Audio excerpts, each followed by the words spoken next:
pretty cool for me. Usually our lead pastor, Chris, has a message for us, but this morning at all of our Experience Life campuses, the campus pastor is delivering a message, so it's going to be pretty cool. So this morning it's going to look like this. I'm going to kind of walk through how E-Life got started, Experience Life got started, kind of the vision of Experience Life, because some of you maybe haven't been coming here very long and you have no idea, the vision of Experience Life. And I kind of want to talk to you about how I got here, the vision for Amarillo and my vision for Amarillo, and maybe by the time we leave this place, we can all be on the same page as we reach this city of Amarillo. Experience Life started in 2007 as a big prayer and a big vision. There's a group of people who gathered together in a home and prayed that there would be an incredible movement of God, not just in one city, but in the West Texas area. And our lead pastor, Chris, had this vision that 10,000 people would come to know who Jesus is in 10 years. And that's absolutely, we're about halfway there now. That's absolutely incredible. Last couple weekends, last series, the Unashamed series, we got to see 33 people take their next steps and be baptized. That is awesome. Yeah. So Experience Life exists to help people experience all that God has for them in this life. And so Experience Life started as a big vision and a big prayer, and that's exactly what it continues today. It started in Lubbock, Texas, at a Southwest campus, and then it started a downtown campus, and now it has an Amarillo campus, which started in 2012. And here's the cool thing that a lot of people don't know. Experience Life is one church in multiple locations because we're not interested in one particular city, but we're interested in an experience and a movement of God like nobody's ever seen before in the West Texas area. So this morning what I want to do is kind of share my vision for Amarillo, and I'm super excited about that. Before we do that, I want to just show you a video of how Amarillo got started. Check this out.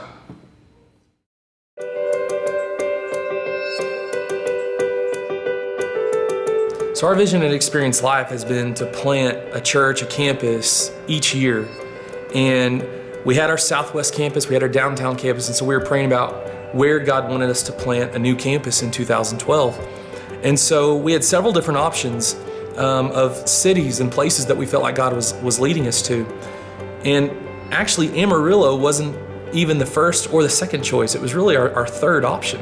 And God really led us to plant this campus in Amarillo. We had a group that had been meeting there for about a year in a life house and praying and asking God to use them to start an Experience Life campus. We first started coming to Experience Life in Lubbock right about the time it started. We visited it, and I think we went to a life house too, and we just really enjoyed it, and we liked the message of just the simple gospel, just sharing it each week.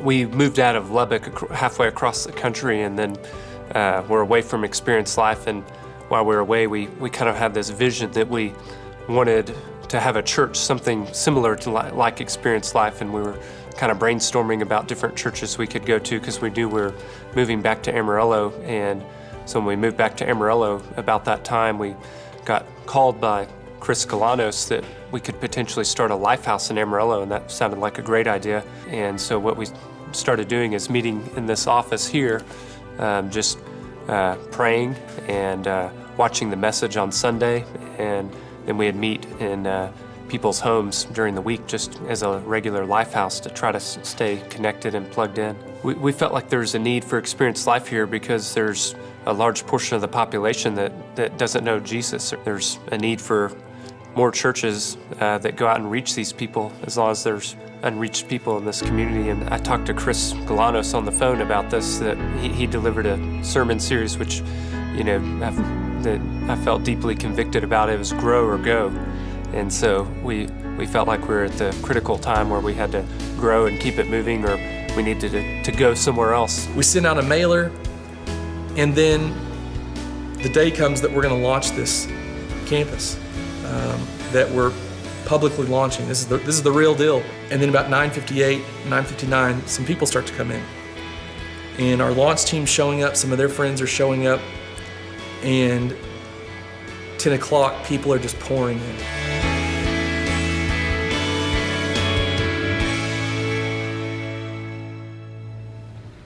So Eli Ephemeral started in January of 2012. And since then, we've seen hundreds of people commit their life to Christ. And that's kind of the movement that we're talking about, that hundreds and thousands of people would commit their life to Christ in the West Texas area. If you notice in the video, they had one service. We've been blessed enough to grow into 2 services and reach tons of people. And it's just been incredible. I want to share with you kind of how I got to Eli in July of this year. I grew up in a traditional church. I was raised in the church. And when I say this, I want you to understand that I don't think traditional churches are bad at all. I don't think they're bad at all. But I grew up in church, and I remember thinking when I was growing up, when people would commit their lives to Christ, that nobody was getting excited about it. And I began to think, man, there's got to be something better than this. And nobody was inviting their friends. I didn't invite my friends. I didn't invite my family members. I didn't invite my coworkers. I didn't invite anybody because I wasn't excited about it. And I began to think, man, there's got to be something different. There's got to be something better. If God is as good and as big and as great as we say that He is, then surely we could get excited about it, right? And I was sitting there thinking, man, there's got to be something more. And I moved to St. Louis to help a church plant there. And that was our entire goal, was to help reach the unchurched people, to help people find their way back to God, to help people who were far from God, who thought that they had it figured out, who thought that if they were just good enough that they could get to heaven, realizing that if they didn't commit their life to Christ, they would be separated for eternity from Jesus. And that was our goal, and that was our mission. And as I was there in St. Louis, all I could think about was the West Texas area, because this is where I was raised. I kept thinking, man, there's got to be something for the West Texas area.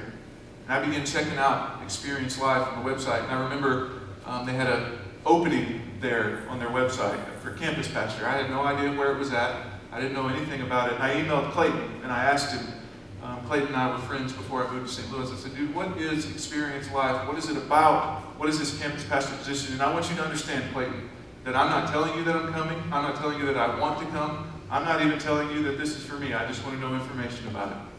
And one thing led to another. And I just began thinking, man, what would it look like if this place actually did what they said they were going to do? And then I've been here since July and have seen tons of people commit their life to Christ, and just an incredible movement in the West Texas area. My heart is for this West Texas area. And so what does that mean for the church? I think it means that we have to do anything short of sin, anything that's not illegal, immoral, or unethical, to help people find their way back to God, to help people understand that Jesus has a purpose for their life. And we might even try stuff that is a little bit illegal, maybe. We're going to do anything that we can to help people experience Jesus.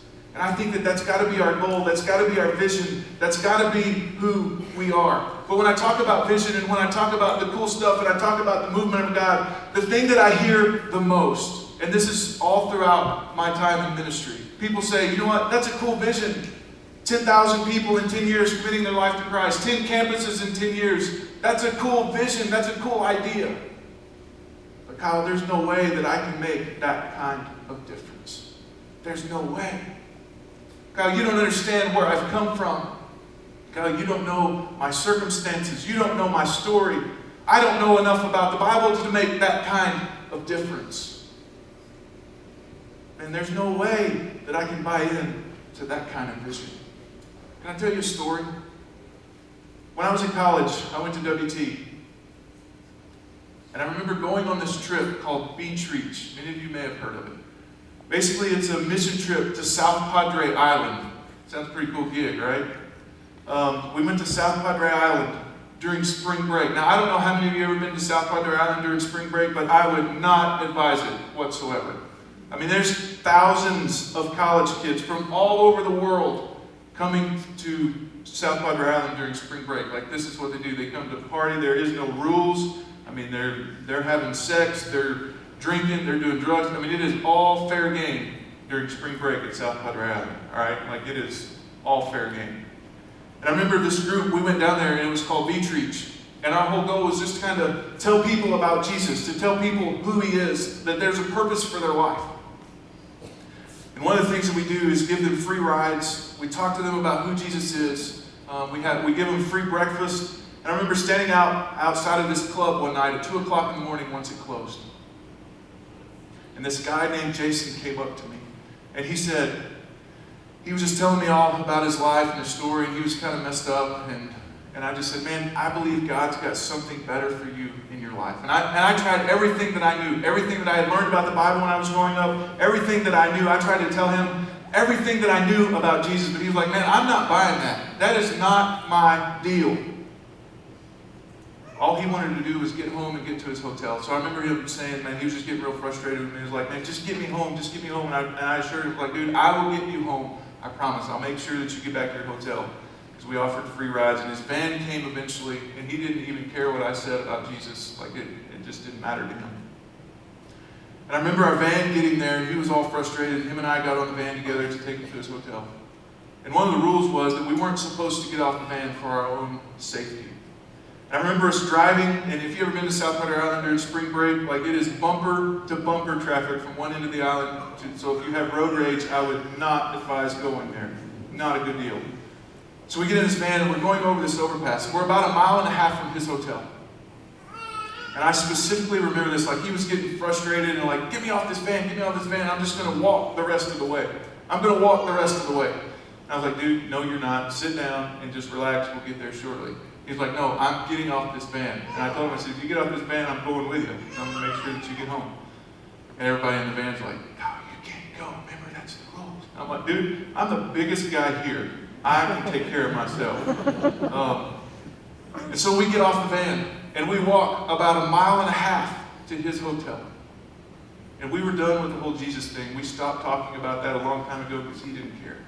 And we walked 1.5 miles to his hotel room. We got to the front door of his hotel. He said something that I will never, ever forget as long as I live. He turned around and said to me, Kyle, he said, so that's who Jesus is, huh? I said, Jason, what are you talking about? He said, Jesus is the kind of guy that will get off the van and make sure you get home. And it was at that moment in my life that I realized it doesn't matter what my past was. It didn't matter how much I knew. All that mattered was that I was available for God to use me.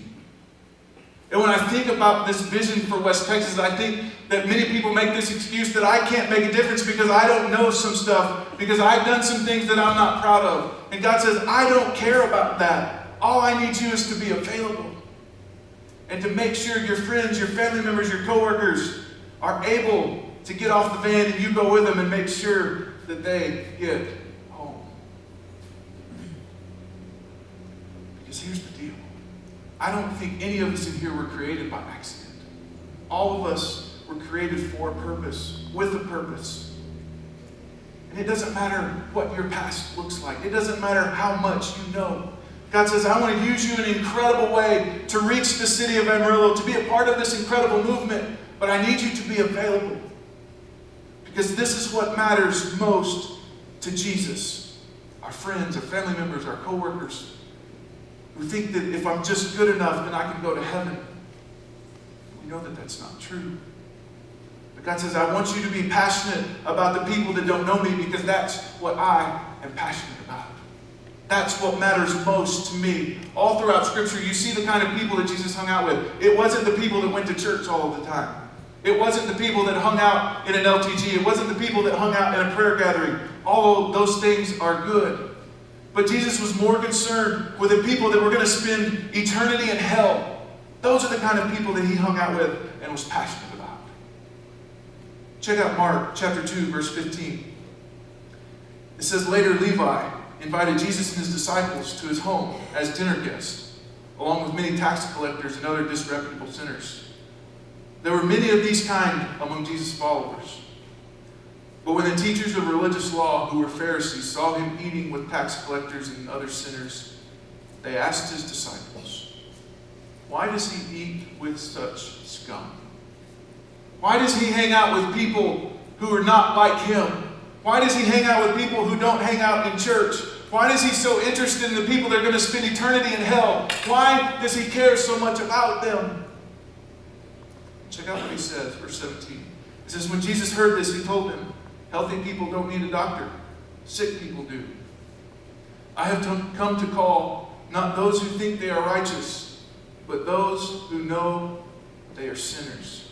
You see, these are the kind of people that Jesus hung out with. and we talk about a big vision, when we talk about a movement of God, these are the kind of people that we have to be serious about, that we have to hang out with, that we have to have dinner with, that we have to have relationships with. Because this stuff matters to Jesus. Matthew chapter 18, verse 12. It says, if a man has 100 sheep, and one of them wanders away, what will he do? Won't he leave the 99 others on the hills and go out and search for the one that is lost? And if he finds it, I tell you the truth, you will rejoice over it more than the 99 that didn't wander away. And in the same way, it is not my heavenly Father's will that even one of these little ones should perish. You know what he's saying? He said, even if everybody in Amarillo went to church, even if everybody knew who I was, even if everybody had a relationship with me but one, guess where I would be hanging out? With the one. Because that's what matters most.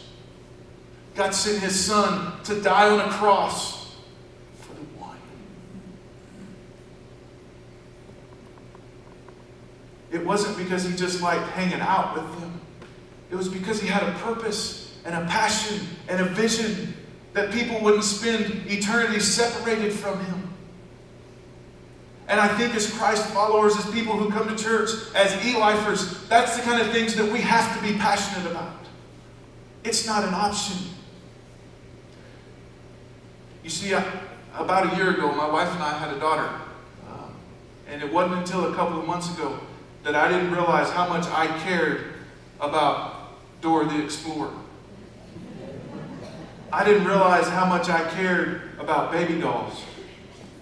I didn't realize how much I cared about Mickey Mouse Clubhouse and the hot dog dance.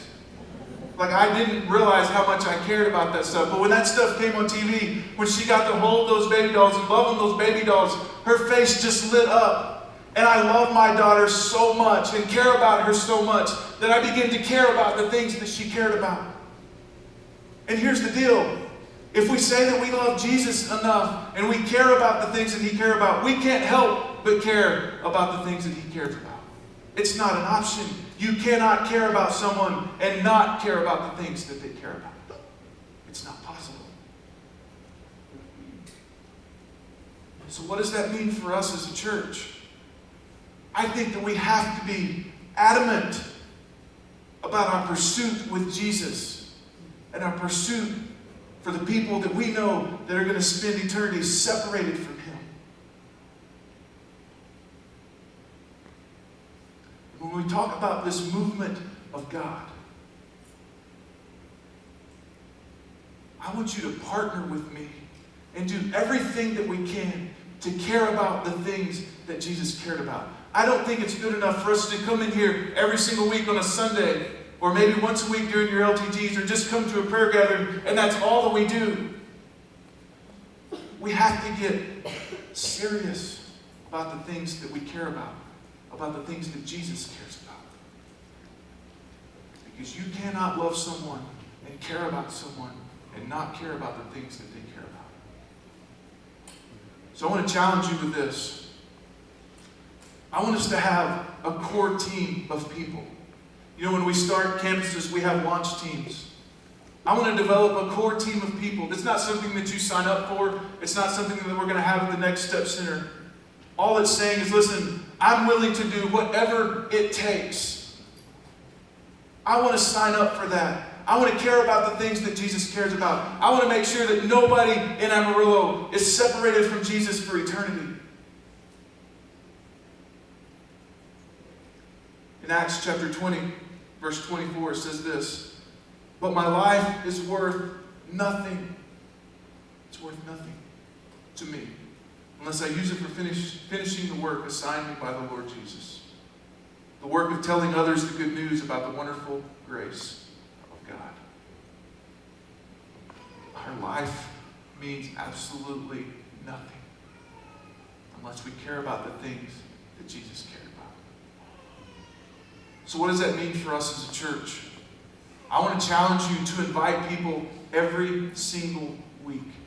When you came in, you received a program, and it's got a blank spot. on the back of your program. I want you to write down 3 or 4 names of the people that you know that you need to pursue, that you need to have conversations with.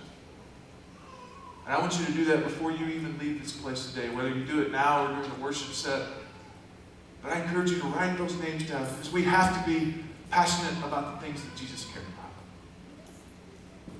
So I want you to invite people like you've never invited people before. I want you to serve, just like Hillary said in the video, volunteering. Take those next steps and serve. There's no other way to be like Jesus than to serve. So I want you to come in and serve, whether it be on the First Impressions team or in the kids' areas. We want to create an environment where people are comfortable coming into this place and they believe that no perfect people are allowed. And it's a safe place for them to come and experience who Jesus is. So I want to encourage you to serve, challenge you to serve. Get plugged in. Because I don't think that we can see a movement of God if we just come and attend. The last thing I want to challenge you with is to give. Give of your time. Give of your resources. Give of your money. Because I want you to understand something. We don't want something from you. It's not like we're standing up here saying we want your money, but we want something for you. And there's different ways that you can give. There's giving boxes in the back of the lobby here. You can go online, hit the giving tab at experiencelife.now.com. But I want to challenge you to give like you've never given before. Trust that God is going to do what He says that He's going to do. And I want to be a part of an incredible movement of God. Because here's the thing. 33 last 2 weekends being baptized was pretty cool. That's only scratching the surface. There's thousands of people in this city who have no idea who Jesus is. And I think it's our role as a church to do everything that we can to pursue them. Maybe there's some of you here today. You hear us talk about this vision and this big idea and this movement. You say, I've never committed my life to Christ. I don't know what that looks like. Here's what you have to understand. That Jesus loved you enough. And it doesn't matter where you've been. It doesn't matter what you've done. It doesn't matter what your past looks like. It doesn't matter that you've got it all together right now. Jesus says, I'm not concerned about that. He went to the cross and died for you. He paid your price so that you didn't have to. You know, a lot of people think that if they're just good enough, that they can get to heaven. But good people don't go to heaven. Forgiven people do. So if you acknowledge that today and say, God, I thank you for taking my place on the cross, paying for my sin so that I didn't have to, so that I could live a life that's free and I can be a part of this incredible movement, and so that I can point my friends to you. If you're making that decision for the first time today, there's a connection card on the bottom of your program. I encourage you to check that. It says, I'm committing my life to Christ. Take that back to the Next Step Center when service is over. And I just want to talk to you about that, celebrate that with you, because it's the best decision that you'll make in your entire life. But Amarillo, let me tell you something. I think, and I said this when I was my first day here, I think that the best is yet to come. I think God's got something incredible for this place. But we have to be passionate about the things that Jesus cares about. And you know what I think? I think He's worth it. I think He's worth it. I think I owe it to my friends and my family members and my coworkers that He's worth it. To tell them that He's worth it. Let's pray. God, I thank you for just the vision that you have for this church. God, I pray that we begin to care about the things that you care about.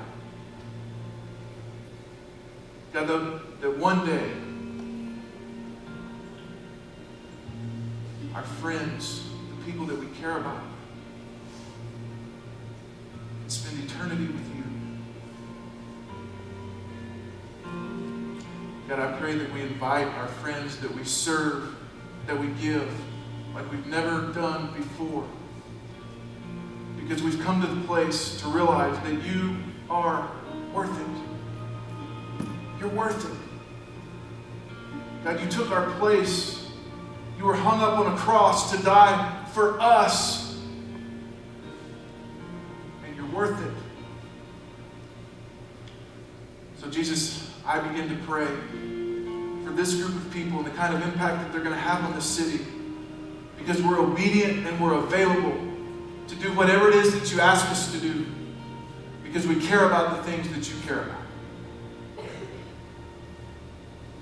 Jesus, we love you. It's in your name we pray.